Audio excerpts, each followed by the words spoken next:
Okay, we're already at lecture 11. And your exam is coming up when? that catches someone's attention. That's good.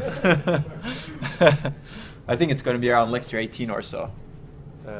Right before spring break, if I remember correctly. So just to remind you.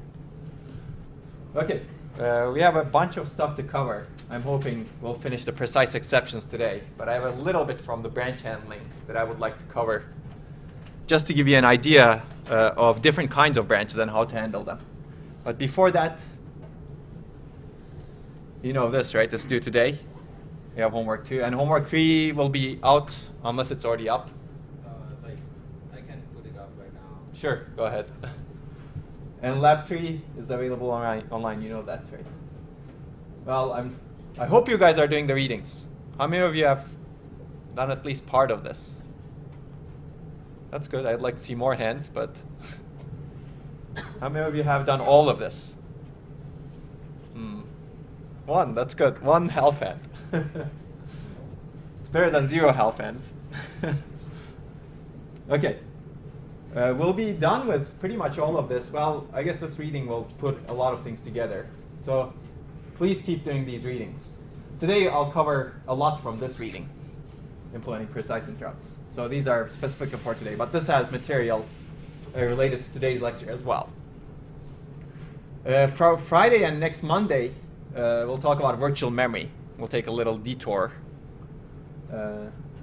And please do these readings. It should be fun. How many of you know about virtual memory? 213 covered virtual memory a little bit, right? But you didn't go into hardware implementation, right? So we'll cover some of the basics as well as the hardware implementation. Because this is one of the this is very important for programmers, such that the programmer doesn't need to think about how much memory size you have. Right? It gives the illusion that you have all the memory in the world, or the entire logical address space for the programmer.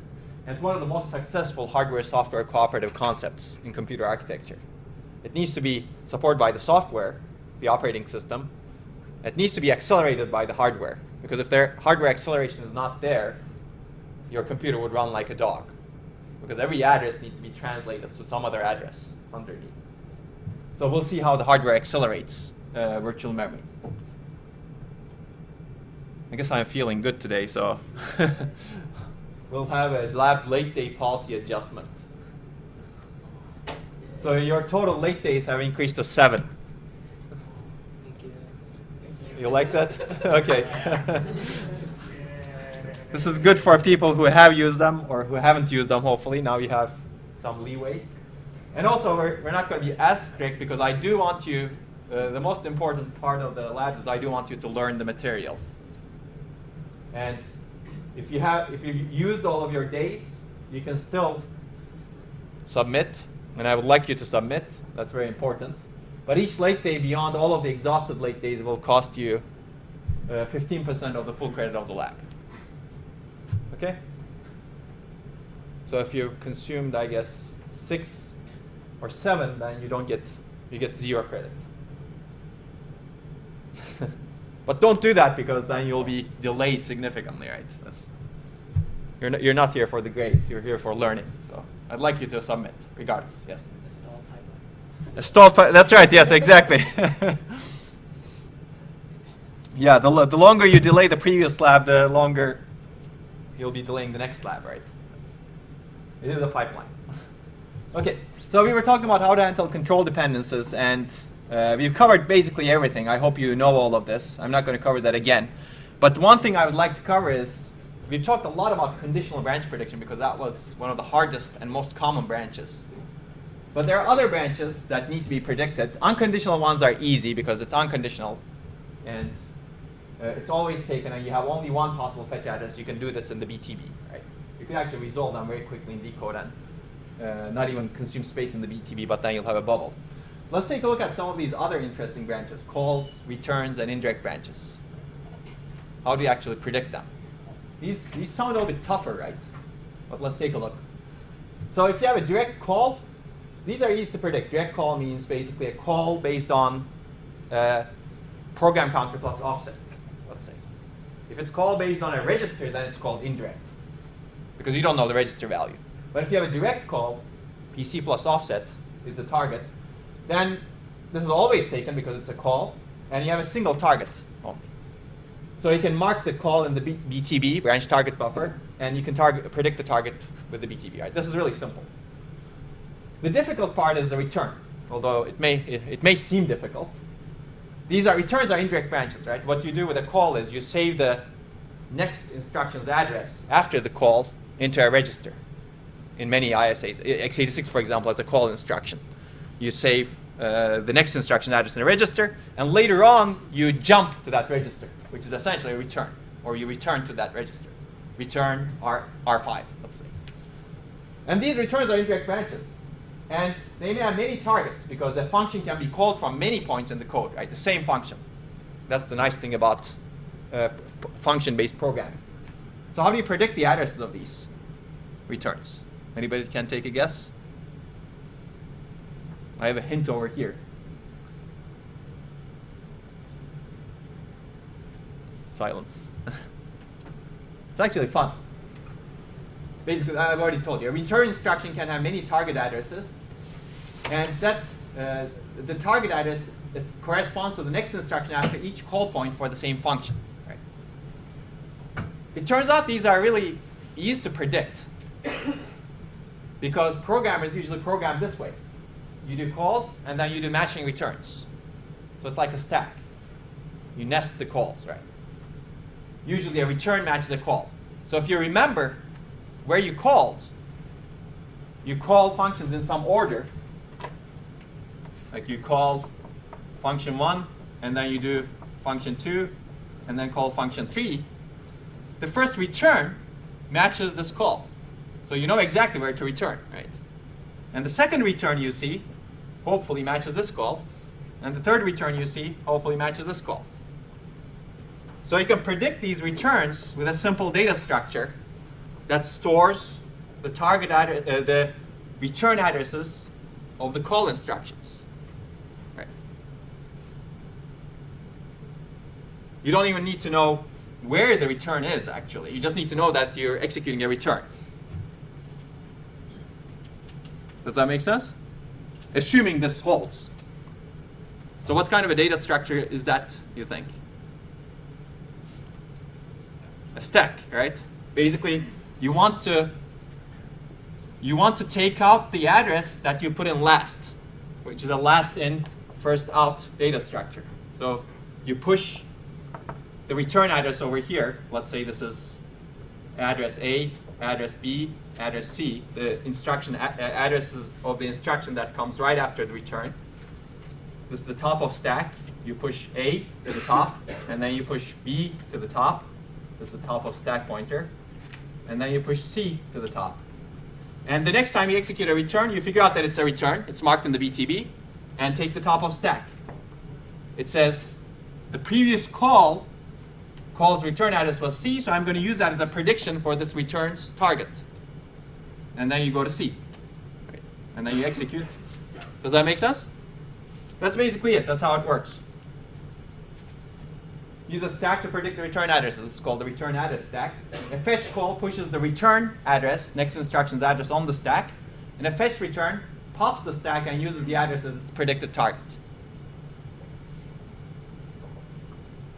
And it turns out actually this is accurate most of the time for most programs because programmers obey this. You do a call and a return. You call a function and then you do a return. And an 8-entry stack, people have shown that actually many processors had 8-entry return address stacks. Pentium Pro, I believe, had 8 entries. Leads to 95% accuracy on all return instructions. And if you increase the size of the stack, it becomes better.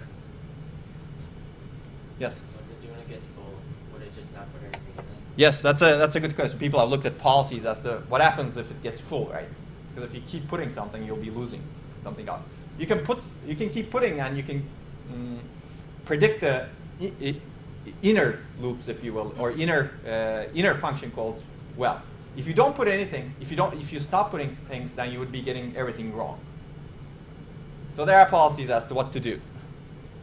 And there are policies as to what to do with a nested recursive call also. Here I show a recursive call, for example. What if you're calling the same function a billion times, right, recursively? If you're doing Fibonacci, for example, Fibonacci series calculation. This may occupy a lot of space. Okay, I'll let you think about it. But this is actually a nice property. So it doesn't work if, for example, you use gotos in your programs. Who uses gotos today? Not many of you, hopefully. But if you have, if for example, you call this function and you execute something and you have a jump somewhere else and you never get to that return, it breaks this property, right? Because the return now doesn't match the function call. Okay. Indirect branches. There are also other indirect branches that are not returns. And these are hard to predict because this could be anything, right? You can have a register indirect branch that has multiple targets. Well, this is a conditional branch in this case. You have taken, not taken. But if you have an indirect branch, basically this is how you determine the target address. Let's say you load an address from memory and you branch, you jump to that address. Why would you do that? Well, this is used to implement many different things that are a little bit higher level constructs in programming languages. For example, switch case statements. You have used them, right? Yes. You switch on some value and you have a bunch of cases. And one way to implement that switch case statement is if the value is equal to this, then go here. Else if, else if, else if, else if, else if, right? That's a string of conditional branches. An easier way is an indirect branch. You basically, based on the value that you're testing, you determine a target address. And that could be done this way. Based on the value you're testing, you determine a target address, and that you just jump to that target address. That takes you to the beginning of the case that you want to execute. Make sense?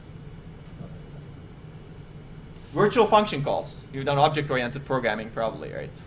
Virtual function calls are just very much similar to switch case statements, actually. Basically, in a virtual function call, you have an object whose type is determined dynamically, potentially, right? For example, if you have a shape, like this one, a shape class, you can derive from this class a circle, or a rectangle, or a rhombus. And you can have a lot of objects that you're displaying on the screen, for example, and for some reason you want to calculate the area of objects. You can have, I'm just going to do it this way, I++, and then you have some condition. Let's say you're calling this area function to calculate the area. Maybe you want to do the total area, sum of areas, plus equal S area. So you iterate over a bunch of objects, and objects can be circles, rectangles, and rhombuses, or rhombi. Does anybody know what's the correct? I guess rhombi, why not? Sure. And the area function for all of this is different, right? You have a virtual object, which is a shape, and dynamically you figure out whether the wherever iterator points to is a circle, rectangle, or rhombus. And dynamically you need to determine which function to call, right? And this is done with an indirect branch. Basically, if you look at the data structure may have a circle here, a rhombus here. Well, I guess I picked the R badly. A rectangle here, rhombus, circle, rectangle, dot, dot, dot. And as you iterate over this array, you'll need to call different functions. And anytime you come to the object, basically, the first thing that happens at a virtual function call is to check the type of the object. Right? And based on that type is stored somewhere. And you're not exposed to it as an object-oriented programmer, right? If you program in Java, you don't store the types anywhere, right? So basically, when you get to the, based on the object type, the next, I'm making up a lot of terminology, not terminology, but syntax here. But next PC is determined based on the object type. And the object type determines, basically, the way this is implemented is, if you have a class shape, there are a bunch of objects that could be derived from that class, and different objects, function calls, are stored in a table called the virtual function table, V table, and this could be the V table for the shape, area, sorry, to compute the area. And the first one could be the V table for the circle, the address of the function to call for a circle, the address of the function to call for rectangle, and the address of the function to call for rhombus. Because these are different functions, right? The calculation of the area is different for circle, different for rectangle, different for rhombus. But you're doing one function call over here, which essentially takes you to an indirect branch whose target is either this one, or this one, depending on the type of object. And the way it's determined is, it's very similar to what I've shown over here. You index into this V table with the type of the object, which you need to get somehow with some other code. And then, basically, the next instruction is jump indirect to next PC. Make sense? That's how you can implement different functions that are derived from this, in this case, abstract function, right? Because it cannot be, you need to know the shape to figure out the area. Okay? And what is here, basically, this PC, let's say PC1, PC2, PC3. This PC1 points to the code that computes the area of the circle, right? Pi r square, if you remember. Or if I remember. That's been a long time. For rectangle, it's easier. For rhombus, I'll let you think. That won't be an exam question. Okay. Anyway, I spent some time over here, but this is fun. It's good to understand how these languages are implemented underneath. And they lead to these indirect branches. Another way of implementing this is really a conditional branch, right? The compiler could choose to generate code like this. If type equals circle, and type is stored somewhere, then do this. Else if type is equal to rectangle, do this. Else if do this. And else throw an exception because maybe something is wrong. Right? This is a string of conditional branches. And there are a lot of downsides of using the string of conditional branches. You may execute a lot of branches, right? This way. Whereas with an indirect branch, you have one instruction. Okay. Jump tables also, it's very similar to this one, a jump table. You may have used that, actually. You may have used that to get rid of this, for example. And there are a bunch of interface calls also. These are higher level constructs. But, okay, how do you predict these branches? Right? You have no idea here. What's the target, perhaps?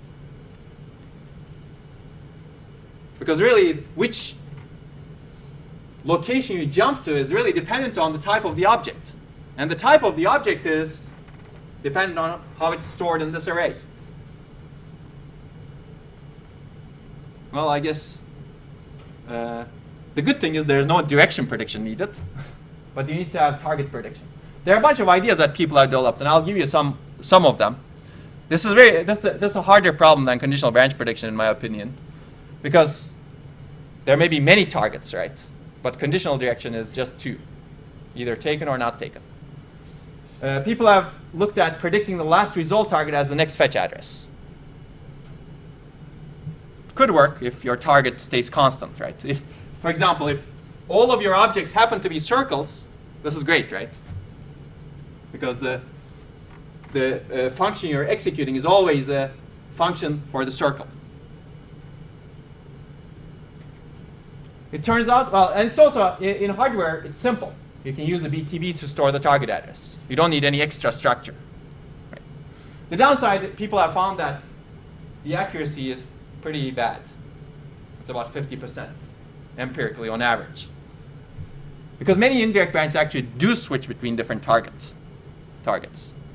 So people have used that, people have proposed other mechanisms like history-based target prediction. Now you know history very well, right? You remember the G-share predictor for the direction? This is basically the same idea for indirect branches.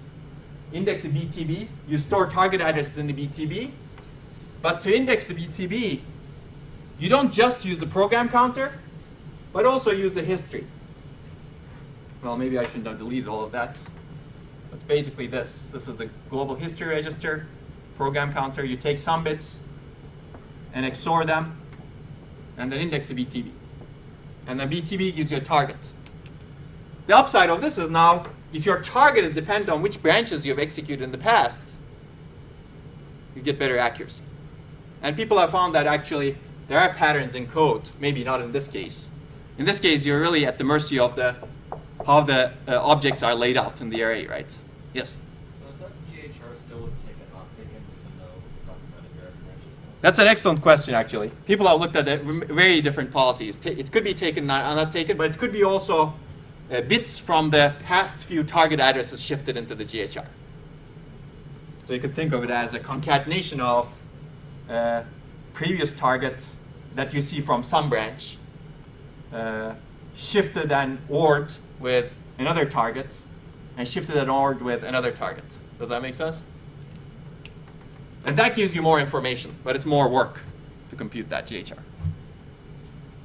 People have looked at many different policies, like using the top of the call return stack as context information and XORing that in also. Because that tells you some information also, where you are in the program, right? Okay, this paper discusses that. This is more accurate. Actually, a lot of processors use something like this today. Downside, there are some downsides. If the indirect branch actually has a single target dynamically, now you're storing them all over the place, right? Assuming that you execute that indirect branch at different histories. Now you're not utilizing your space well. And people have proposed ways to solve that as well. And this leads to, so if the branch has the same target, let's say target X, that target X will be stored at many different places because history varies, but the target doesn't vary, right? For the indirect branch. I think I already said that. Inefficient use of space if branch has few target addresses. But this also puts pressure on your BTB because the branch target buffer stores target addresses for all branches, right? You could have a separate branch target buffer for the indirect branches only, but now you have an area trade-off, right? But if you don't have a lot of indirect branches, then you're wasting a lot of hardware just to predict them. Actually, I think AMD Barcelona has a separate indirect branch buffer, right? It's a 512 entry buffer, if I remember correctly. So these things exist in the real world to predict indirect branches. But okay, yeah, there's a downside to this also.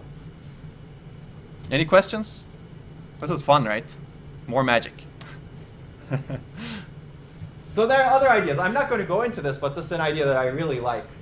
This is a place where you can actually exercise a lot of creativity. This is an idea called virtual program counter prediction. I guess I can talk the next hour about this, but I'm not going to. I'll limit myself to 2 minutes at most. Basically, the idea is actually pretty cute. The idea is to use conditional branch prediction structures iteratively to make an indirect branch prediction. Basically, don't add any more, a lot of hardware for storage, but try to treat a conditional branch as a series of, try to treat an indirect branch as a series of conditional branches in hardware without exposing this to the software. So you index into the BTB with some history and say, let me predict this conditional branch. Is it taken or not taken?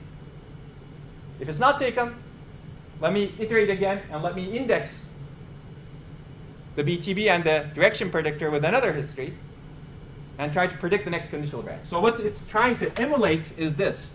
Remember that switch case statement or the function call? When you do S area, if I can write, you could think of this as an indirect branch, or you could think of this as software if S type equals circle, call circles area function, right? Else if S type equals rectangle, call rectangle's area function. And then else if S type equals rhombus, call rhombus's area function. And then you can have a bunch of else's, right? These are really a series of conditional branches. So you could think of this indirect branch as a series of conditional branches. In fact, some compilers, what they do is, the compiler has a choice, right? Should I use an indirect branch here, or should I use a series of conditional branches? And sometimes the compilers make the choice of using a series of conditional branches. What do? Well, they profile with some input set. Especially if the user knows, they can tell the compiler, look, this is the input set I'm likely going to encounter. Profile this code, and the compiler figures out this indirect branch is most of the time a circle and sometimes a rectangle. And what the compiler does is produces code like this. Why does it make sense? Because if it's most of the time a circle, let's say 95% of the time, you can determine that with this conditional branch and execute the right function. Now you're actually a conditional branch. That's it. And this is what you want. And if that's not true, then this code is executed. And if, in the very, very unlikely case, if that's not true, then this code is executed. Does that make sense? So the compiler can actually, this is called devirtualization. The compiler can actually devirtualize a virtual function call. Instead of implementing a virtual function call as an indirect branch, it implements as a series of conditional branches. And the conditional branch that's tested first is for the target, or type, if you will, that is likely going to be seen. Okay? So the hardware can do this also. What this enables is you don't need to do an indirect branch prediction. You can actually do conditional branch prediction for the indirect branch. And the hardware can emulate this also. If you're curious, I'll let you read this paper. But it turns out you can get very good accuracy, prediction accuracy for indirect branches with very, very little hardware cost. Because you don't need to have a separate indirect branch target buffer. You just reuse over and over the branch prediction structures. Does this make sense? Okay. What is the downside of it? There's more logic, yes. Yes. You may execute instructions for bigger code size. Yes, if you do this in software, that's right. If you do this purely in hardware, you don't need to execute the instruction. You just need to do the prediction and decide the target. But there's something that you said that adds more time. And that's this iteratively. So you can only do one conditional branch prediction per cycle, right? So you need to do multiple conditional branch predictions, especially if the indirect branch is not taken in the first time. Okay. For more, you should read this. It's just a teaser for you. Okay. And maybe you'll come up with other mechanisms too. Okay, there are some other issues in branch prediction that I'd like to cover quickly. You need to identify a branch before it's fetched, and we've discussed this actually, so I'm not going to go through this a lot. If you have a BTB, this is easy to do. What if you have a no BTB, then, well, too bad. You have to have a BTB. You have to have some way of understanding, some way of marking the branch as a branch before decoding it. And if you don't have something like that, then you have a bubble in the pipeline until the target address is computed, or until the branch is decoded. Actually, IBM Power 4 had this bubble. It was a high-performance processor, but they made the choice that they won't have a BTB, and they will actually have a bubble until the target address is computed, until the branch is determined.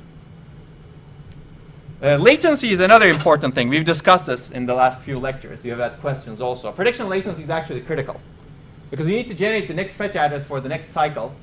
And if you want to be more accurate, you need bigger, more complex predictors, but they're slower. And you don't want things to be slow. I'll just show you an example of the complexity of the next fetch address. It could come from here. It could come from the BTB. It could come from the return address stack. It could come from the indirect branch predictor. It could come from the backend, right? From when the branch executes. It could actually come from other places too. If you have other predictors that take longer, you could keep adding to this mux. And this mux becomes huge. And this has been a difficult part of the processor to design in many processors. In x86, for example, what you do is when you actually fetch an instruction, you also predict the size of the instruction. If you mispredict it, then your next fetch address comes from the decode stage also. Because you don't know the size of the instruction before you decode it, right? Sometimes you do a prediction. So this is where variable length instructions make life a little bit harder. Okay, I'll let you think about this. Life is a little bit more complicated on superscalar processors. We've discussed superscalar processors. Basically, the idea of superscalar execution is you fetch, decode, and execute multiple instructions per cycle. Now think about what happens to branch prediction if you're fetching, decoding, and executing multiple instructions per cycle. Let's look at only fetch.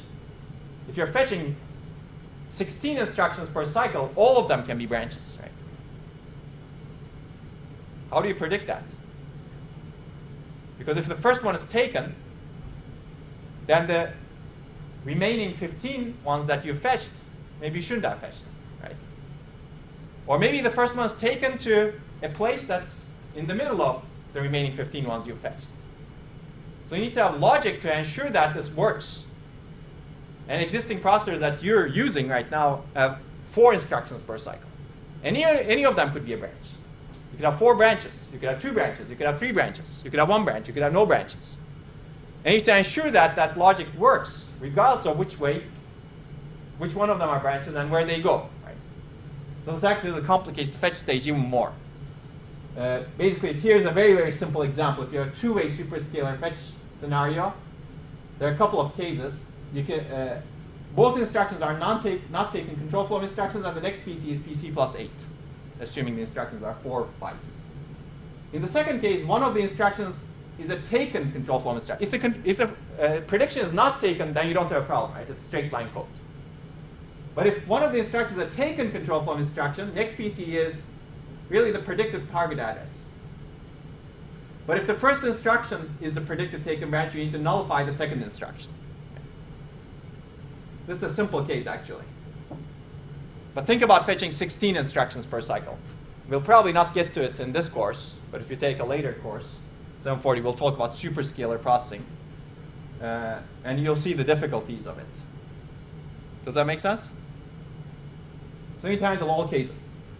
While we're at it, I just wanted to remind you what we're talking about. Basically, multiple instruction fetch. Superscalar execution, the goal is to fetch multiple instructions per cycle. And actually, this is a terrible drawing by me, which is a pipeline, fetch, decode, execute, write back. You're fetching 1 instruction per cycle over here, right? The downside of this is you can have at most 1 IPC, instructions per cycle.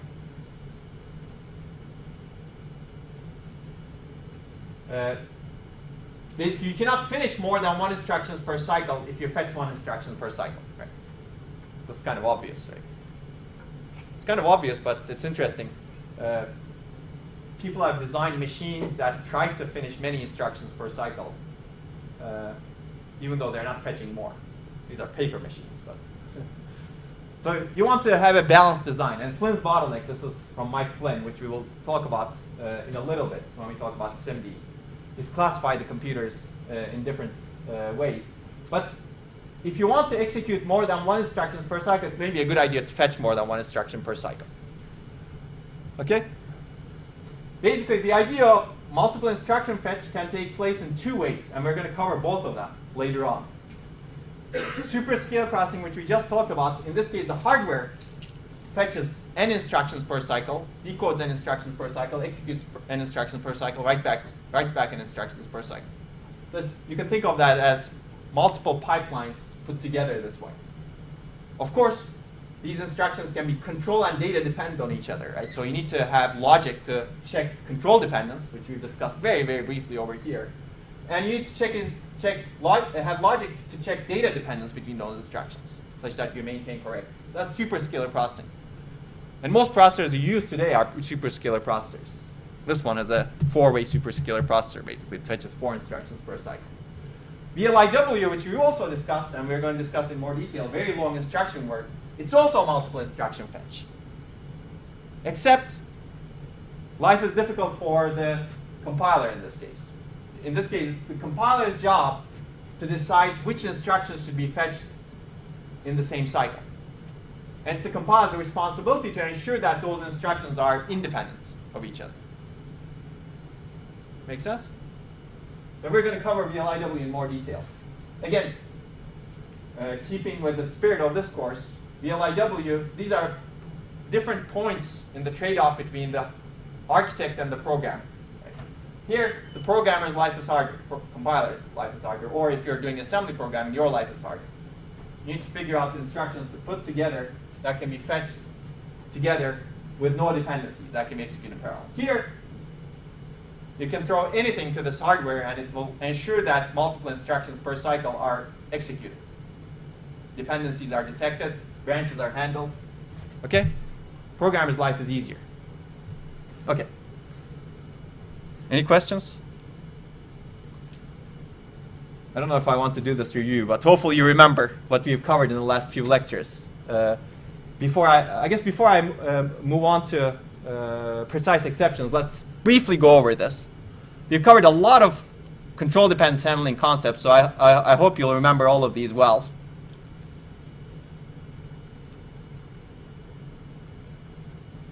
Yeah, it's fun, right? And some of these ideas are actually applicable to data dependence also, and some of you have figured that out. Okay, I'm not going to do this review, but this is just a reminder of what we've covered in the last 3 or so lectures. Okay, let me move on to pipelining, about precise exceptions. Basically, how do you preserve sequential semantics when you have a pipeline processor? This will become even more of an issue if you have out-of-order processors. But even in pipeline processors, this is an issue. Let me give you an example. Well, the reason is if you have multi-cycle execution. Right? So far, we've kind of assumed that the pipeline is nice, meaning there's one execute stage, and the execute stage takes one cycle. Right? But that's not always the case. Actually, it's rarely the case. Not all instructions take the same amount of time for execution. So what many processors have, many pipeline processors also have, is to have multiple different functional units that take different number of cycles. They can be pipelined or non-pipelined. And some processors can let independent instructions to start execution on a different functional unit before a previous long latency instruction finishes execution. This is different from out-of-order execution, by the way. Out-of-order execution says instructions can start execution in an out-of-order way.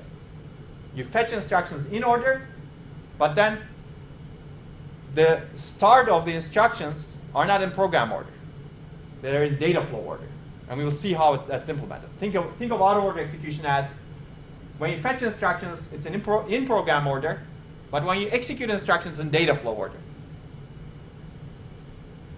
In this case, it's different. In this case, you start an instruction, just to make things simple. Multi-cycle execution should not imply out-of-order execution. You can start an instruction in the program order, but one instruction may take very long, and another instruction that's later may take very short. In that case, you can have an issue, as I'll show you in the next slide. Well, in this slide, actually. This is exactly the scenario that I'm discussing. You can have instructions that can take different number of cycles in this execute stage. For example, this floating point multiply takes, I believe, 8 cycles. 3, 4, 5, 6, 7, 8. That's good. And this integer add takes only 1 cycle. And they still start execution in a pipeline manner, but they go to different functional units. So this one goes to the multiply functional unit, this goes to the add functional unit. And this starts execution in the previous cycle in program order. This starts execution in the next cycle, but this is done in 1 cycle, but this is not yet done. If you keep the pipeline moving like this, now there could be an issue. Right? Do you guys agree? Yes. So what is the issue? What is wrong with this picture? What is at least one thing that's wrong with this picture? The instructions are using the same logic to execute, but they can't both be using it at the same time. That's right, yes. But the assumption is that you have different functional units. They're not executing. Yes. If instruction that you fetch later requires you to go flush the pipeline, one of the first instruction is still in execution stage. Mm-hmm. You just have to wait for that to finish execution before you can go to add something to your support. but they're fetched in order, right? So you can go to somewhere else while this is toward the end of the pipeline. Yes? R4 is being written back in add before the last thing being written back to R4 is in the first multiply. So all the other instructions. That's right, yes. There is a correctness issue with this one, right? That's a good catch. So this add writes to R4 over here in this cycle, whereas, and this multiply writes to R4 in this cycle.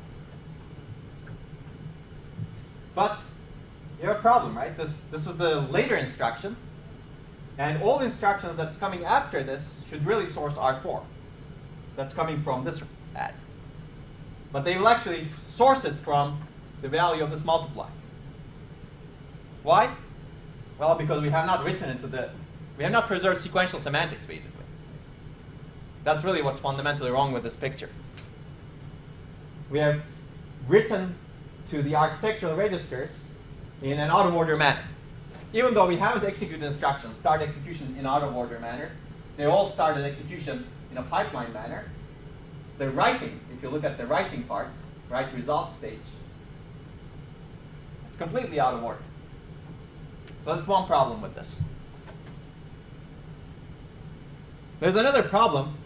This multiply can also incur an exception, actually. So let's say you're debugging this program, and this happens. Let's say there's no correctness issue. Correctness is fine. Registers are such that you don't get the wrong result. But you get an exception in this multiply. And let's say it throws an exception right here. And you need to restart the program and debug it. You do a core dump, for example. Well, it's a bit hard to debug, right? Because now these instructions are completed. And actually, this may have been completed also, depending on where the exception is thrown. And this is not completed. So you're at a state that's not really precise, if you will. The programmer really needs to know which instructions have completed and which instructions have not. For example, if the multiply actually throws the exception right here, it figures out that one of the results has overflowed. This value is already written to the register file. So as a programmer who does sequential programming, you would expect R2's value to be R2's value before the multiply, right? But when you're debugging, you would get R2's value with this F multiply. Well, I made a mistake. You get R4's value. This is R4. You get R4's value with this add. And you have no idea what happened. Because you really need to know the details of the pipeline to figure out how things would have written. That's the downside of not preserving sequential semantics. Basically, it'll be impossible to debug this without knowing the details of the architecture. And that's the problem. So how do you preserve the sequential semantics of the ISA? Well, before that, I guess let me talk about exceptions versus interrupts, because that will actually lead us to why to handle this. So you do need to preserve the sequential semantics just because the ISA says so, because that's a contract, right? You have to obey that contract. And this contract is especially important when you have exceptions and interrupts. You guys have covered exceptions and interrupts before? Okay, we've talked about them briefly. So you know the difference between them? This is actually not universally true. This is how I like to distinguish between them. I like thinking of interrupts as external events and exceptions as internal events. That's a clean separation. So they differ in 4 different things. One is the cause of them, which is very important, which determines all of the actions we take. Exceptions are internal to the running thread, basically. You're running the thread. It generates an exception that's internal. Nobody else gets affected. Divide by 0, for example. A page fault, which we will cover in the next couple of lectures. These are internal. Interrupts are external. The cause is external to the running thread. Somebody hits the keyboard, and an interrupt happens. A packet comes in from the network, interrupts the processor. That's external. Right? Some other code needs to be executed. As a result of this, when you handle these are different. Exceptions, they should be handled, or they're usually handled when they're detected and known to be, of course, non-speculative, right? You need to handle, which means that this exceptions need to be handled when you know that this instruction really should have executed. You don't handle an exception that happens in the fetch stage. Well, or decode stage, right? Because you may not actually execute all of those instructions. You may be on the wrong path. Interrupts are usually handled when they're convenient, because it's external. For example, if a packet comes from the network, and if you have some tolerance to delay its handling, maybe you wait for a while. Right? Maybe you wait for the keyboard input. You finish what process is executing, or you finish some part of the process, and then you handle the interrupt. Except there are a couple of interrupts that are very, very high priority. Power failure is one of them. You would like to handle that quickly. You want to get into the state where you save the states. Usually the interrupt service routine for power failure actually saves a lot of state to non-volatile memory. Machine check interrupt is another one. This is usually raised when there is an error in the processor. For example, let's say your memory has some error correcting code, and it figured out that one bit went wrong. It generates an interrupt, and it's usually in the form of a machine check interrupt. That interrupts the processor saying that, oh, something is wrong with me. This is usually a very high priority interrupt, because if you don't handle that, you can get data corruption, right? Your data may go wrong. That's the only reason why this is high priority, because it could lead to correctness issues. Okay, well, priority, this is usually the case. If you have an exception, its priority is similar to the process, well, the same as the process's priority, because it's internal, right? So if you're running a virus checker that you really don't care about, its exception priority handling, its priority is very low also. If you have a really important process that you're executing, maybe a banking, if you're a bank and you're executing a transaction processing, and that has a high priority, then this exception also has high priority. For the interrupt, it really depends on the type of the interrupt, right? It could be a timer interrupt, for example. You have a timer that interrupts the processor once in a while to do some tasks periodically. Maybe that's not so high priority. Maybe it doesn't need to be that exact, right?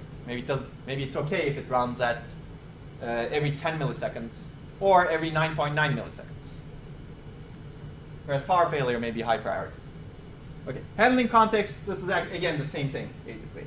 Because exceptions are internal, they really belong to the process, and their context is process. Whereas exceptions, the system really handles them. Okay, so I've told you that we want precise exceptions and interrupts, and I've already defined it in a previous lecture, but basically what does this mean? The architectural state should be consistent when the exception or interrupt is ready to be handled. This follows from the sequential semantics. This means that there are two properties of a consistent architectural state or precise state. All previous instructions have to be completely retired, finished, or committed. Basically finished execution and updated architectural state, registers and memory. And no later instructions should be retired at all. That gives you a clean state. I like drawing it like this. You have instruction 1, 2, 3. You can have many precise states. A precise state is right here. It appears to the software that this instruction is finished and everything else before it has finished, but nothing else here has started. Or if this instruction actually threw an exception, if this is a floating point multiply that got a divide by 0 for some reason, well, I guess multiply doesn't get divide by 0, right? Yeah, floating point divide. That's better. Then a precise state is right here, right? All of the previous instructions have retired and completed. None of the later instructions have done so, and this instruction is the instruction that has generated the exception. Okay? So we'd like to ensure that this is the case. So why do we want this? I guess before I go into how do you ensure that in a pipeline processor with multiple cycle execution, there are many reasons to want this. The first one we've already talked about, right? Because the ISA says so. And that's a contract. Once the software programmer assumes that, you'd better obey it. But there is a reason why ISA say so, because it aids actually software debugging, right? Remember we talked about von Neumann versus data flow architectures. And in data flow, instructions execute whenever their data values are ready. It's a nightmare to debug. Because instructions may execute depending on some dynamic conditions and the execution order may be different in different executions, right? It's very hard to reproduce the same bug exactly if you have a data flow machine. Whereas if you have a machine that obeys sequential semantics, precise exceptions, precise sequential handling of instructions, it's easy to debug, right? Because you know exactly what the state should be after every instruction. Because you know exactly which instruction should be executed. This aids software debugging. And this is really, really where you need precise exceptions. For example, you guys have used breakpoints, right? In GDB or some other, your favorite editor. Breakpoints are essentially exceptions. You add a breakpoint, that's an instruction, that's an exception, right? That generates an exception when you hit that breakpoint. And that leads to a code that generates a breakpoint, that executes the breakpoint code. If you didn't have sequential semantics, that those breakpoint-based debugging would be not possible. Or you need to have extremely heavy hardware that no one has figured out how to build in a data flow machine to do that.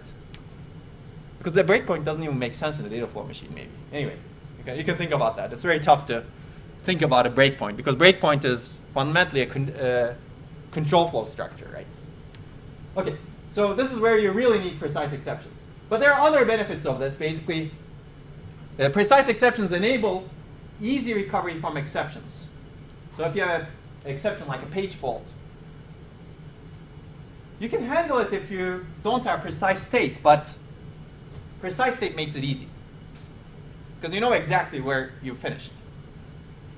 There have been actually some processors that implemented imprecise exceptions. Basically, the state could be anywhere when you get an exception, let's say a page fault. And you could handle that, because you can restart the machine. It's very hard to do this one on that processor, but it's okay. You can do that. Well, what you need to do is, what those processors did was they saved the entire pipeline state, all of the control signals, as it is when the exception happened, to memory. And once the exception is handled, they restored the entire pipeline state and patched it a little bit such that the exception doesn't happen again. Does that make sense? So you can restart the machine without having precise exceptions. This is kind of a restartable exception, if you will. But that's very heavyweight. You don't want to design a processor that way. In fact, if you make a mistake on that process in the design, hardware is becoming more complex. It's very easy to make mistakes in the design. Then you don't have a working processor even. Okay, but so keep that in mind. If precise exceptions make some things really easy and make some things possible, but they're not necessary for handling of all exceptions and interrupts. There are very, very heavyweight mechanisms to do that, which are not used by today's processors, because people have figured out that this is an easy way both for the programmer and the hardware. Okay, anyway, this is very similar to restartable processes. Basically, if you want to restart the process, it's easy to do that if you know which instruction it has stopped at, which PC, and the context. If you have precise exceptions, you can save only that, PC and architectural registers. That's it. And now what you can do is you can save the process state and then restart it later on with this information. We can reload it. If you don't have precise exceptions, if you have imprecise exceptions, what you need to do is very similar to what I described over here. Save the entire pipeline state to memory and restart. Reload it, which takes some time also. Well, it also, if you have precise exceptions, it also enables traps into the software. For example, if you have software implemented opcodes, you decided not to implement an instruction, but you want to trap into the software such that when you see that instruction, you emulate it with some other instructions. If you do not have precise exceptions, again, this is very hard to do. Okay. Let me see. I'll take a break in a couple of minutes. But how do we handle precise exceptions in pipelining? One idea is to make each operation take the same amount of time, right? The problem we've seen before was that operations were taking different amounts of time. You could do this. It's fun, right? It works. But it's a bad idea, right? Now your worst case instruction latency term is all of the instructions latencies, as you see here. Now this add takes 8 execution cycles, just like the F multiply. And once you have 500 cycle operations, you can forget about the solution. Right? Just doesn't work. So I'll talk about, I think, 4 different solutions in the remaining part of this lecture. They're actually relatively simple. If you read this paper, you already know about them. And hopefully we'll conclude the entire lecture with all of these. Shall we take a break for 3 minutes? Is that good? Okay, 3 minutes. 1:33. I forgot the name. Who was the CMU guy? The SIMD guy, which one? Oh, Flynn. Yeah. Mike Flynn. Really? There was like a CMU course on that. I just went through it at some point in time when I was there. Oh, okay. All right, let's start. So these are some solutions that people have proposed, and a combination of all of these, maybe with the exception of the history buffer, is employed in today's processors. So what you're going to hear is real, like most of the things that we talk about in this course. Okay, let's talk about the reorder buffer. This is basically what it states, right? If we're actually, the idea is very simple. Basically, complete instructions out of order at the end of the functional unit, just like we've done before. But don't write them back to the register file until you preserve the program order. Basically, write them back into the register file in program order, which means that we order them before making results visitable to the architectural state. Does that make sense? Yes? Sorry, I guess I'm a little bit confused. What's this the solution to? The precise exception handling? That's right, yes. In the precise exception handling, we want this, right? Okay. Basically, you want the results to be written this way. So it's to achieve this. Okay. Exactly. Without requiring all instructions taking 500 cycles. Okay? A precise state. Because after every instruction, you know that the state of the register file is precise. So how do you make this work? This is very simple. Basically, reorder buffer is a program order list of instructions that are currently in the machine. When an instruction is decoded, it reserves an entry in the reorder buffer. When instruction completes, it writes its result into the reorder buffer entry. And when the instruction is the oldest in the reordered buffer, which means that it's oldest in the machine, and it has completed without any exceptions, then its result is moved to the register file or memory. Make sense? It's just like in a pipeline, except it's a multi-cycle pipeline. Now you're reordering. Now instructions can finish out of order, but the results are written into the register file in order. And many processors employ this, yes? Doesn't this create complications for data dependencies? Yes, we'll look at that. I mean, if an instruction is dependent on another instruction, how do you get the result without that being in the register file, you were saying? Well, what do you think? I have no idea. You get it from the reorder buffer. So this complicates pipeline, yes, and we'll see that. So what's in a reorder buffer entry then?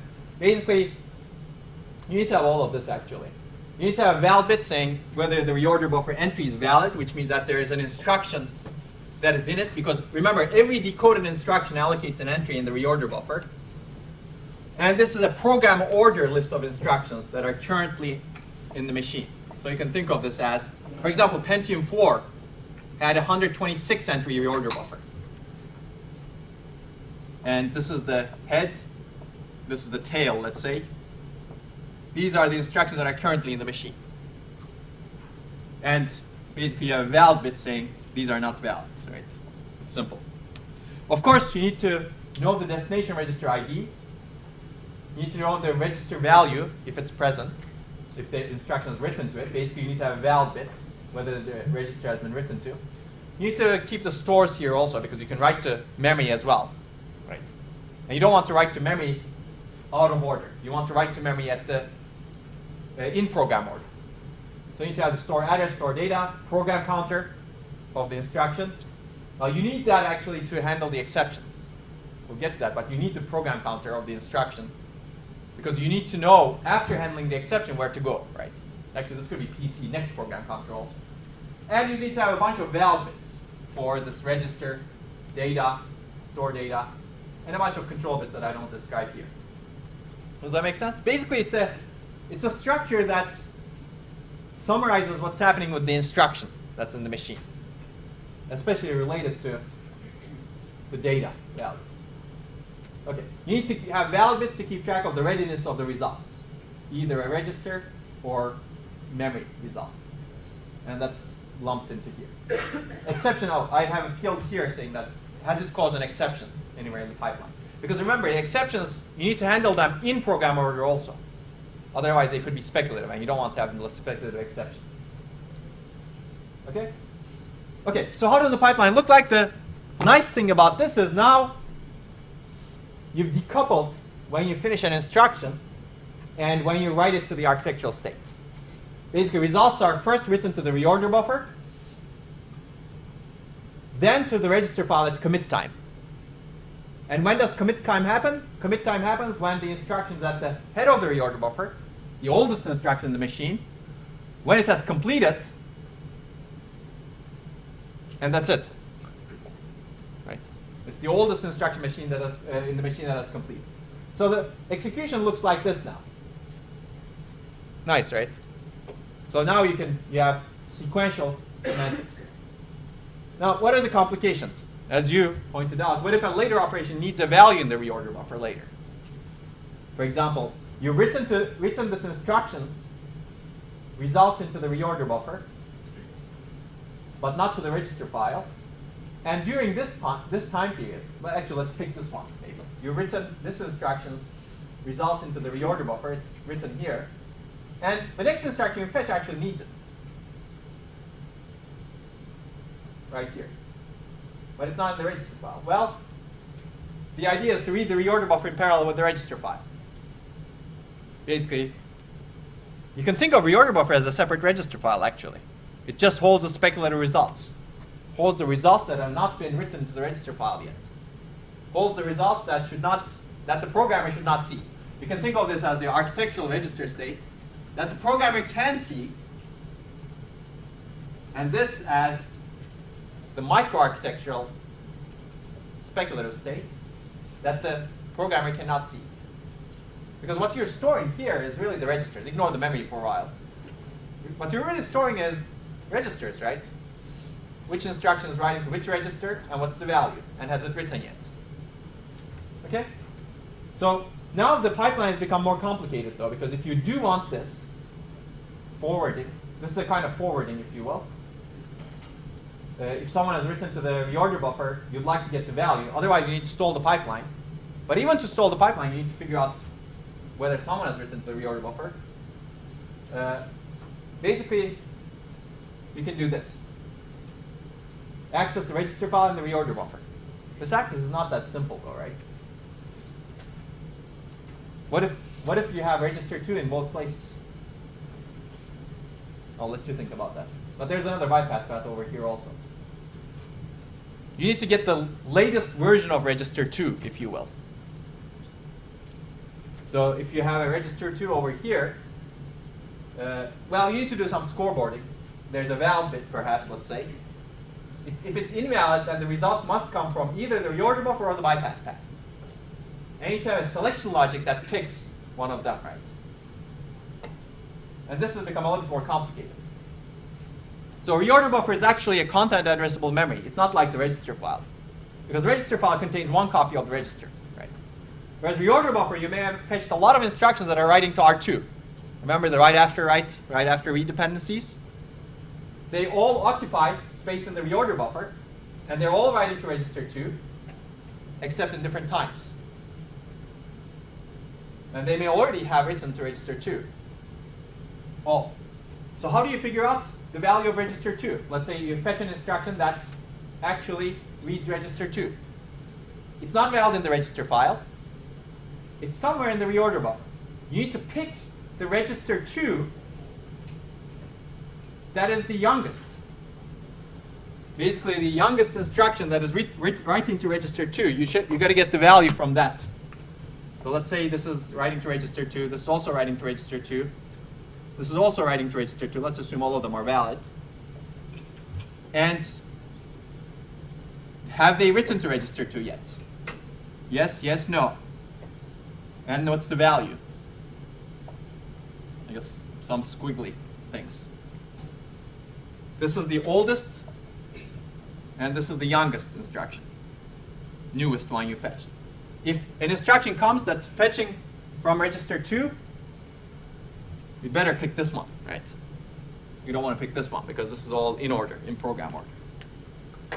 And how do you figure out that's that one? Well, it's a content addressable search, right? You need to really search this field. Basically, input is register 2, and you have comparators in all of the entries. And you also need to check the val bit, of course, whether the value is ready yet. Okay? So this becomes more complicated. This content addressable memory is more complicated. Okay, so how do you actually simplify this? People have tried to simplify it, because this may take a long time to search. Right? If your reorder buffer entry is 126, if you have 126 entries, and if you're searching a register field, that's 6 bits, that's 126 6-bit comparators. Okay. Was there a question in the back? Okay, we're good. Okay, how do you simplify this? Well, anytime you have something like this, you have content addressable memory, you can use a beautiful idea from computer systems, or computer science in general, using indirection to simplify things. And the idea is to access the register file first, and register file provides you more information. If the register is not valid, the register file stores the ID of the reorder buffer entry that contains or will contain the value of the register. Basically, the ID of the reorder buffer entry that is writing to that register file, register last. The instruction that's writing to the register last. This maps the register to a reorder buffer entry. Does that make sense? Yes.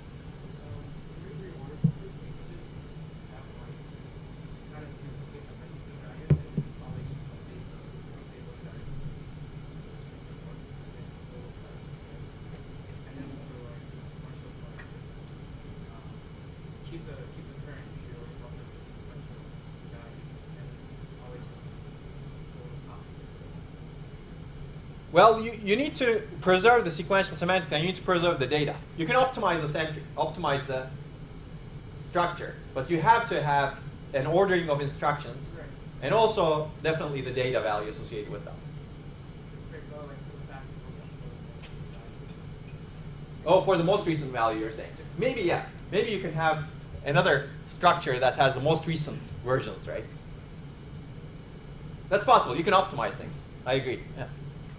I'm a little confused as to what the purpose of this is. Mm-hmm. This is to get rid of this. Oh, this no, is no, content no, addressable memory. that, Yeah. like going back a little further. Okay. So this whole concept. Yeah, reorder Because buffer. They Yeah. all still write over there. Yes, but where do you get the value for the dependent instructions here? If you have an instruction, add instruction that is produced register 2 here, and you have a dependent instruction that you fetched, how do you get that value? Right.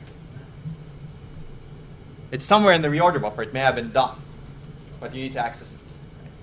Yes. So we moved away from exceptions and stuff like that, right? Like this one can handle exception right like that, right? Because like if for whatever reason we, like divide by 0 or something, how does that like deal with the reorder buffer? Yeah, we'll get to that. Okay. Basically, right now we're building the infrastructure that's needed to support precise semantics. So Basically, all we're trying to do is to ensure preserve program order. Okay. And while also providing high performance. So if you don't supply the value from the reorder buffer, you won't provide high performance. Okay? Now it's clear. Okay, good. So how do you supply? Well, one way of doing it is searching the reorder buffer in a content addressable manner, but that's expensive in terms of both hardware and cycle time. Right? So we want to use indirection. Basically, indirection we've already talked about, right? You have a register file that has a val bit for each register, R0 through R31, let's say. And if the val bit is set, value is good. You get the value from the register file. If the val bit is not set, then you have a pointer that you can take that says, this is the ROB ID, reorder buffer ID, that's going to write last to that register. Basically, the last instruction in the pipeline that's going to write to that register. Now you know which reorder buffer entry to wait for. And then you can access the reorder buffer next, in the next cycle. Does that make sense? In fact, Pentium Pro had this kind of a reorder buffer design. They accessed the register file first, figured out which reorder buffer entry is writing to that register file, or figured out the data. And then they accessed the reorder buffer next if the register was not valid. Okay? You can also simplify reducing reorder buffer entry storage. I'm not going to go over this, but this is along the lines that you discussed, basically. You can simplify it further. You can break it into pieces, because not all instructions write to registers. Not all instructions are stores, but you still need to keep an entry for them in the reorder buffer, right? Okay. So this concept is actually something we're going to use to build out-of-order execution on. What we're really doing here is mapping a register to another location internally, right? Now we don't have this architectural register storing the register. This is not the only place we store registers, but we're really mapping it to reorder buffer. This is called register renaming. Remember, we talked about that very, very briefly. You can actually rename registers. And this actually now eliminates these output and anti-dependencies. Remember, right after write and right after read dependencies? I told that these were false dependencies. They're not real. They happen because you do not have enough registers. Well, now we're providing enough registers internally. That's part of the reorder buffer. And we've discussed that these exist due to the lack of register IDs in the ISA. What we've done essentially is we've renamed this register ID to the reorder buffer entry that will hold the register's value. So a register ID is really renamed to reorder buffer entry ID. So once you make this linkage, because this is where the value communication happens, basically anything that refers to this reorder buffer ID needs to get that value from there. R2 is not important, because R2 may have very many different versions, if you will. It's just a medium for storage. But many, many instructions are writing to R2. But there are instructions that are dependent on this R2 versus this R2. Now they're not R2 anymore. They're really reorder buffer entry 0, reorder buffer entry 5, reorder buffer entry 65. Right. Or some people call this physical register 0, physical register 5, physical register 65. Why are they physical registers? They're not exposed to the architecture, ISA. These are all physical. You can have 1,000 entry reorder buffer, and you can eliminate all of these dependencies that are output and anti-dependencies. So after renaming, now you can use the reorder buffer entry ID to refer to the register. You're really sourcing. You can actually use this name for the register everywhere in the pipeline after that. It's no more R2. It's really physical register 5. So keep this in mind. This links, we're going to use this as a way to link dependent instructions to each other. They're not linked based on the architectural register, but they're linked based on the reorder buffer ID. Basically, this eliminates the anti and output dependencies. It gives the illusion to the microarchitecture that there are a large number of registers, right? Okay, so we'll get back to that. Keep this in mind. This is the basics of register renaming. Okay, so how does this pipeline eventually look like? Basically, this is what a pipeline with a reorder buffer looks like, and this is how it operates. Okay. We're doing okay on time. This is basically where it differs is at the end, over here, there's a reordering step. You write to the reorder buffer first, and you write to the register file after the instruction becomes the oldest and it's completed. Let me see, what do I want to say here? I guess I can introduce some terminology, but at the decode stage, you need to access the register file and reorder buffer, allocate an entry in the reorder buffer for the instruction that you're decoding, check if the instruction can execute, that's the dependency check, and if the instruction can execute, you can now dispatch the instruction. Dispatch is another terminology. Dispatch it to the right functional unit, depending on the type of the instruction. In the execute stage, now the instructions can complete out of order because different functional units take different times. When an instruction completes, its result is written to the reorder buffer. And this retirement stage, write-back stage, is now a finite state machine, if you will. It basically, every cycle, it does this check. It checks for exceptions. If none, it checks whether the head of the, well, it first checks if the head of the reorder buffer is valid, obviously. If it's valid, it checks for exceptions. Assume that there is none. And the instruction is completed. If so, it writes the result to the architecture register file or memory. And if there is exception, it flushes the pipeline and starts from the exception handler. Okay? Exceptions are all basically handled here. Basically, and we'll get back to that actually. We'll look at the actions in a little bit that happen on an exception. Basically, if you look at this machine, you do in-order dispatch, because this is all in program order. In-order dispatch and execution of instructions. Out of order completion of instructions. The instruction actually completes execution out of order. But you do in-order retirement.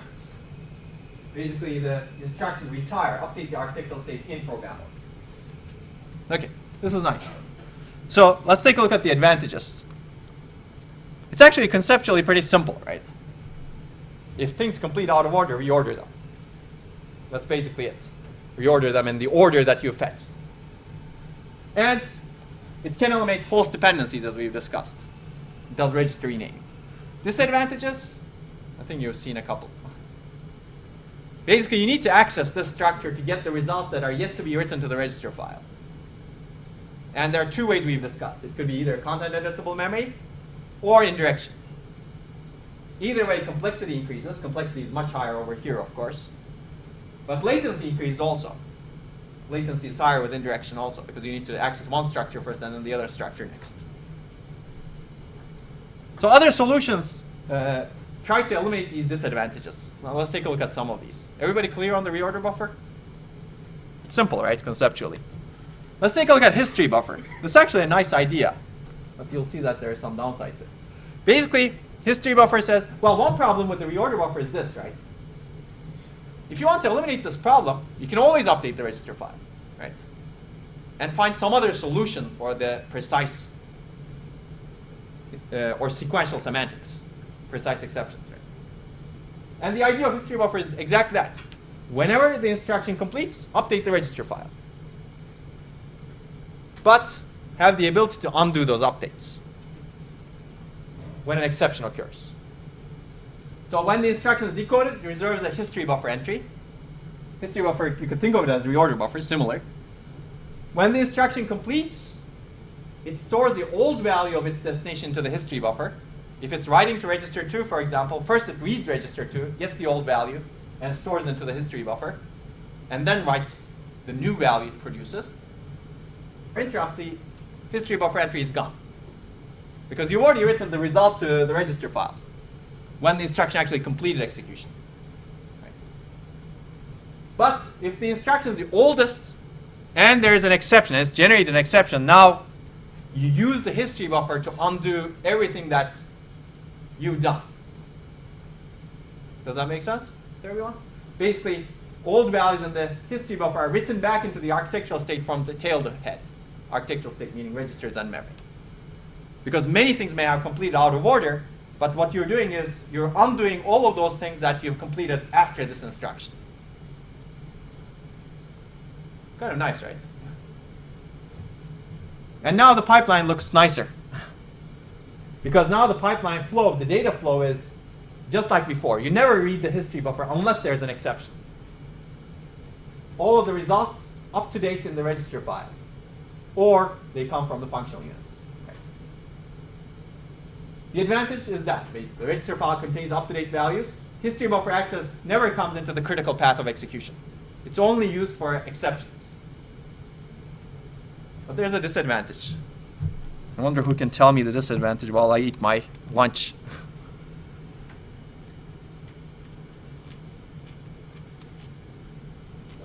There is a minimum size you can have in order to be able to restore all instructions.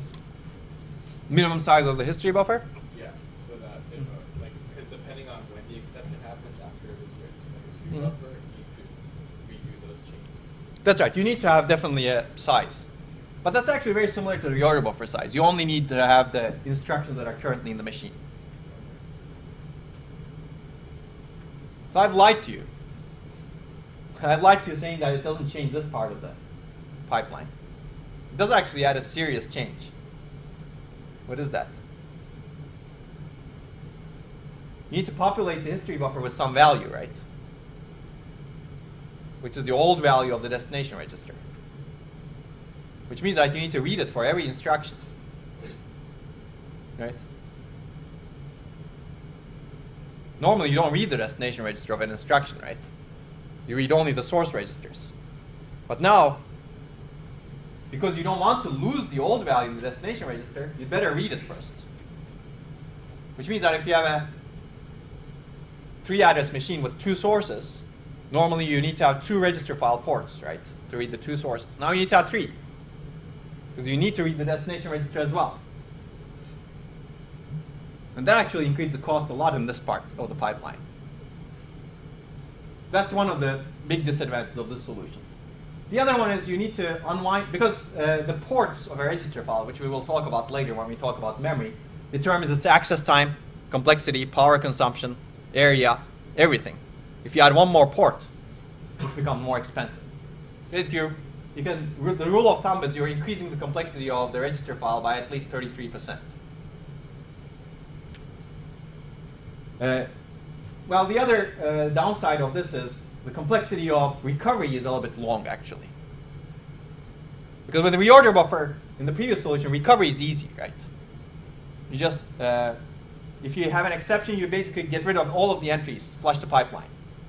Whereas here, the recovery takes some time. You need to unwind the history buffer, keep undoing instructions results, keep checking whether you should undo upon exception, right? This increases the exception and interrupt handling latency, depending on how long this history buffer is. Okay? So we'd like to eliminate, well, maybe both of these, but definitely this one. And that's the idea of the future file, if you will. This is actually used in used in pretty much all out-of-order processors that I know of today. And of course, reorder buffer also. The idea is to keep 2 register files. One is architectural, and one is speculative. What we're really trying to do is to have a register file that keeps up-to-date values such that you don't need to access something else when you want the data value, and to have something else in the bag to restore the state quickly. Yes? Doesn't that just increase complexity? Yes. 100%? For the register file, yes. That's right. But you don't access them at the same time. That's the good part. It's okay to have area, not a whole lot maybe, that you don't need to access at the same time. Adding a 3rd port, you need it to increase the access latency because you have 3 things. Make sense? Yeah. I'll show you the picture. That's a very good point, though. That's still a downside. It increases the area cost, right? So architecture register file, this is updated in program order for precise exceptions. It's right at the very back of the pipeline, if you will. And you use a reorder buffer to ensure in-order updates. You still need to update the architecture register file in order. But we provide this future register file, and it's updated as soon as an instruction completes, just like in the history buffer, except we don't have the history buffer anymore. If the instruction is the youngest one to write to a register, it updates the future register file when it completes.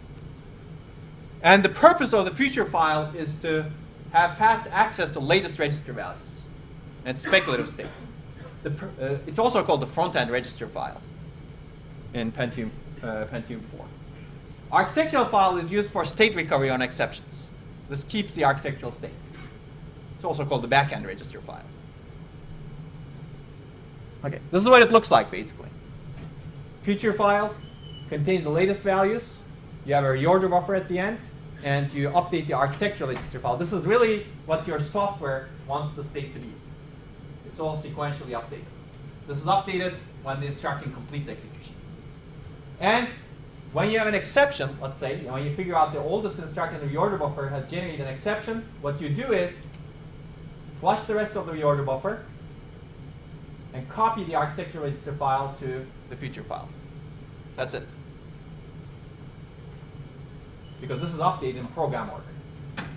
Advantage, no need to read the values from the reorder buffer now. You only need to read feature file and the bypass paths. And there's no cam or indirection. Disadvantage is what you say. Multiple register files. Basically, you kind of doubled the cost of the register file. Well, I guess this is a disadvantage, but you have to do something on an exception, right? It's not that bad. You need to copy the architecture register file to the feature file on an exception. Okay, so eventually what this pipeline looks like. So this actually is used in many processors today, out-of-order processors too, because whatever I'm describing to you actually is applicable to out-of-order processors too, even more so, perhaps, because you do out-of-order execution over there. This is what the pipeline eventually looks like, although I don't show much different here. But in the decode stage, you access the future file only, allocate the entry in the reorder buffer, check if the instruction can execute. If so, you can dispatch an instruction. Execute stage, instructions can complete out of order. Well, they start in program order though.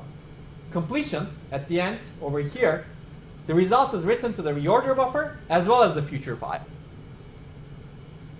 And on the retirement stage, if the instruction has not caused any exceptions, the result is written into architecture register file or memory. If the instruction has caused exceptions, then you flush the pipeline, copy the architecture file to the future file, and start from the exception handler. It's the same as before, in order dispatch, out of order completion, in order retirement. Okay? Okay. Well, I think I've already said this, but how do you handle exceptions? Basically, when the oldest instruction that's ready to be retired at this point is detected to have caused an exception, there needs to be control logic to do all of this. Recover architectural state, register file, instruction pointer, and memory. And we know how to do that now, right? If you preserve sequential semantics, this is easy now. Flush all younger instructions in the pipeline, obviously. Save instruction pointer and registers, as specified by the ISA. Right? The ISA usually specifies what needs to be saved when you're actually handling exceptions. And redirect the fetch engine to the exception handling routine. Right? That's all that needs to be done. And we've fixed the most important complication with a pipeline. And we've talked about vectored exceptions before, right? Basically, the exception gives a code that is used to determine the exact address. Or the interrupting entity gives a code that's used to index to the right address quickly. Okay, a few more things. This is actually a substrate that could be used for any kind of speculative execution too. The actions you take on a branch misprediction resembles an exception, right?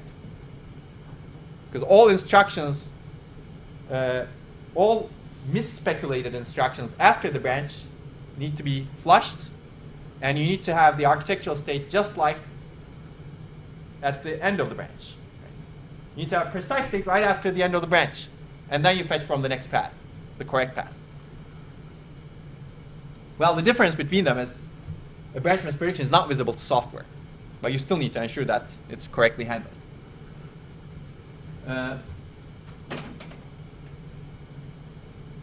So exceptions are actually not very common, right? Whereas branch mispredictions could be pretty common. We've done that calculation before, if you remember. So branch misprediction recovery itself is similar to exception handling, except they're very common, and they can be initiated before the branch is the oldest instruction as well, right? This is one difference. So you can actually use all of the 3 state recovery methods to handle branch mispredictions. I guess I've already told you this one. Branch mispredictions are much more common. With exceptions, how often do you get a divide by 0 exception? Unless you like programming that way, or unless you don't check for that, you get a lot maybe. But branch mispredictions, you get a lot, yes. Well, this is not considering interrupts, which you get a lot of. That's right, yes. But even then, the frequency of branch mispredictions is much more, much more common. Even with a 1% branch misprediction rate, because you're executing lots of instructions per second. Okay? So actually, all 3 state recovery methods can be used for branch misprediction recovery, except you need fast recovery to minimize performance impact of branch mispredictions. So how do you do that? Let's take a look at how fast is state recovery in all of these.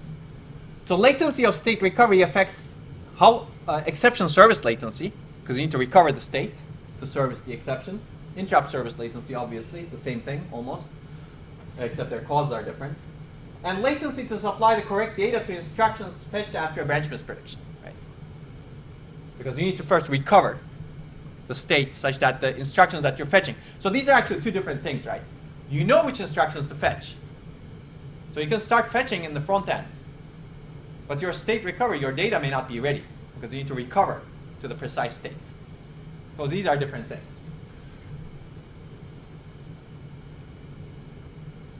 Which ones of these above need to be fast? Oh, I've given you the answer in the previous slide. Well, interrupts, depending on the type of interrupt, yes. But this one is much more common. Yeah, you were going to say that? Yes. So you probably don't want to use the one where you have to roll out. That's right. Exactly. Yes. Because if you think about it, if your branch misprediction rate is 5%, and assuming that you have 1 out of 5 instructions a branch, 1 out of 100 instructions you need to recover. That's a lot. 1 out of 100. And if it takes longer to recover, then your branch misprediction recovery latency increases. So this needs to be really fast, actually. And how do these 3 state maintenance methods fare in terms of recovery latency? Let's take a look at that very quickly. Let's take a look at reorder buffer. In order to handle branch misprediction recovery with a reorder buffer, you need to wait until the branch is the oldest instruction in the machine, right? To get to a precise state, and then you flush the entire pipeline. So the amount of time is really proportional to when the branch becomes the oldest instruction in the machine. Yes? I know you said you didn't have to wait until it became the oldest instruction to determine that. So okay, you know the target. So if you think about the pipeline, that's a good point. To redirect the fetch stage, you don't need to wait.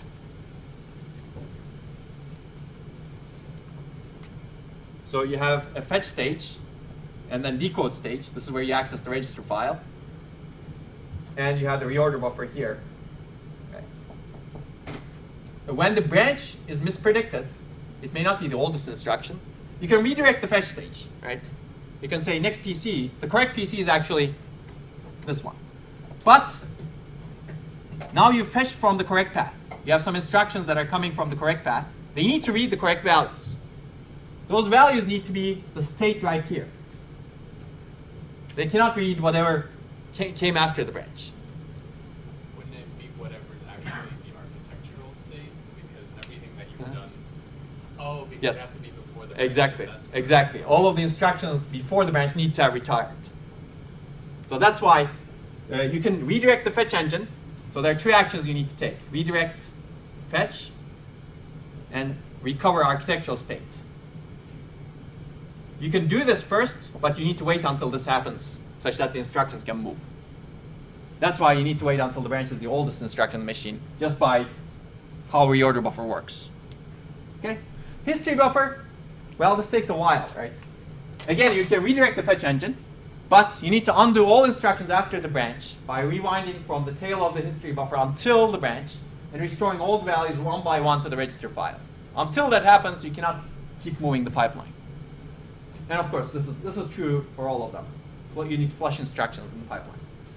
Future file, again, you need to wait until branch is the oldest instruction in the machine and copy the architecture register file to the future file and flush the entire pipeline. Okay? So these all have, well, this is a little bit complex actually, but these 2 have the downside of you need to wait until the branch is the oldest instruction in the machine. So can we do better? And the answer is of course, right? You can always do better. At what cost? Basically, our goal is to restore this front-end state, the future file. Let's assume we have a future file now because it has benefits in many ways, as we've discussed, such that the correct next instruction after the branch can execute right away after the branch misprediction is resolved. Basically, we want a solution such that we don't want to wait until the branch becomes the oldest. We know the branch outcome, right? We know the branch is resolved right when it executes. We can redirect the fetch engine at the same time. At the same time, you want to recover the state. How do we do that? And the idea that all high-performance processors employ today is this. You checkpoint the front-end register state at the time when the branch is fetched. Now it's going to become more complicated. What does this mean? Checkpoint, make a copy.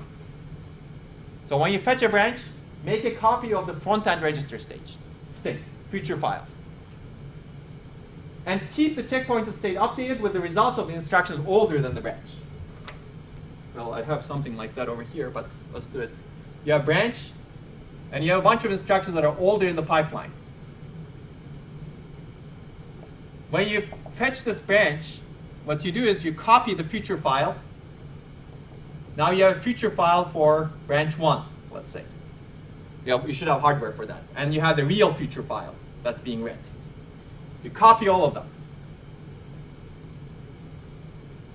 Now this represents the state when the branch is fetched, right? It's nice. Except there are some instructions over here that are not yet finished. When they finish, they need to update both the future file and this checkpointed future file, right? Because what we're trying to do is to get to this state very quickly when the branch is resolved. Which means that all of the instructions before the branch need to update this checkpoint. Make sense? If not, think about it.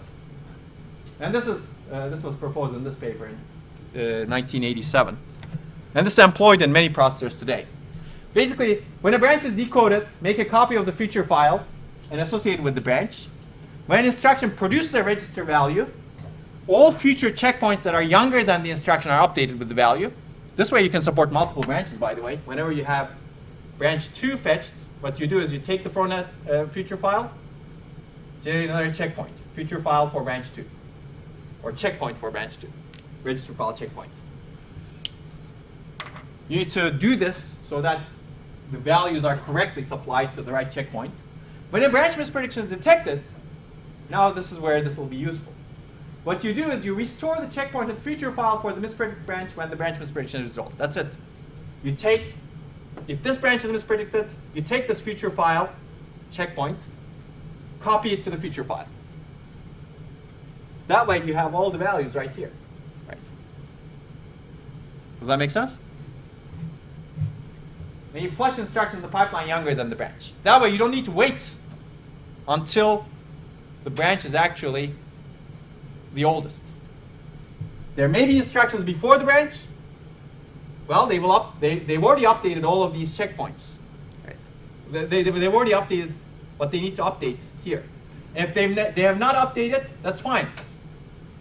You have the future file state at the time of the branch.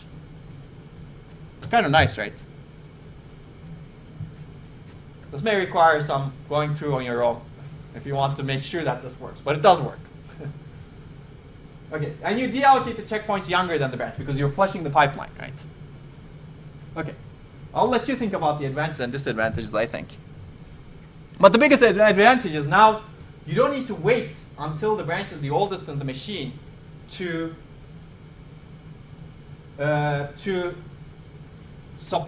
recover architectural state, basically. Now you can supply all of the architectural state to instructions that are incoming. Okay.